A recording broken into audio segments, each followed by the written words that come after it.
প্রবাসী লেখক ঘুরে বেরিয়েছেন পৃথিবীর 11টি দেশ, আর সেই অভিজ্ঞতা নিয়ে লিখেছেন পায়ে পায়ে দুনিয়া। আন্তর্জাতিক কলকাতা পুস্তক মেলায় 8ম দিনে বই প্রকাশনীর থেকে প্রকাশ হলো সেই বই।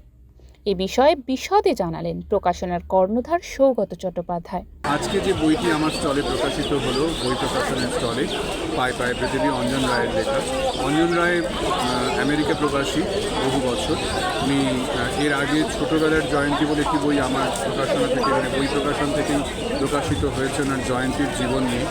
এটা ওনার বিভিন্ন দেশ ঘুরে বেড়ানোর একটা ডায়েরি বলবো আমি, কারণ উনি মোট 11টা দেশ ভ্রমণ করেছেন। তার কিছু স্মৃতি, কিছু অভিজ্ঞতা একদম একজন মধ্যবিত্তের কলমে যেভাবে লেখা হতে পারে সেভাবেই লিখেছেন এই পায়ে পায়ে পৃথিবী বইতে। বই প্রকাশে উপস্থিত ছিলেন অল বেঙ্গল মেন্স ফোরামের প্রেসিডেন্ট নন্দিনী ভট্টাচার্য। সমস্ত নতুন লেখকদের শুভেচ্ছা জানিয়েছেন তিনি। বইমেলা আমাদের কাছে খুব আনন্দের বিষয়, এই কারণে এমন মানুষদের সঙ্গে দেখা হয় যারা সারা বছর হয়তো ভার্চুয়ালি থাকেন আমাদের সঙ্গে, কিন্তু এখানে এসে সবার সঙ্গে দেখা করতে পারি। আমি চাই প্রত্যেক বছর বইমেলা এরকমই থাকুক, এবং আশাই রাখি যাই হয়ে যাক, যতই আর্টিফিশিয়াল ইন্টেলিজেন্স, চ্যাটজিপিটি, ইবুক হয়ে যাক, বইমেলা ছিল, আছে, থাকবে। উপস্থিত ছিলেন আরও বিশিষ্টজনেরা। বইটি নিয়ে বেশ আশাবাদী মত প্রকাশ করেছেন তারা সকলেই। মিহিকা শ্রীমানি রিপোর্ট, ওঙ্কার বাংলা।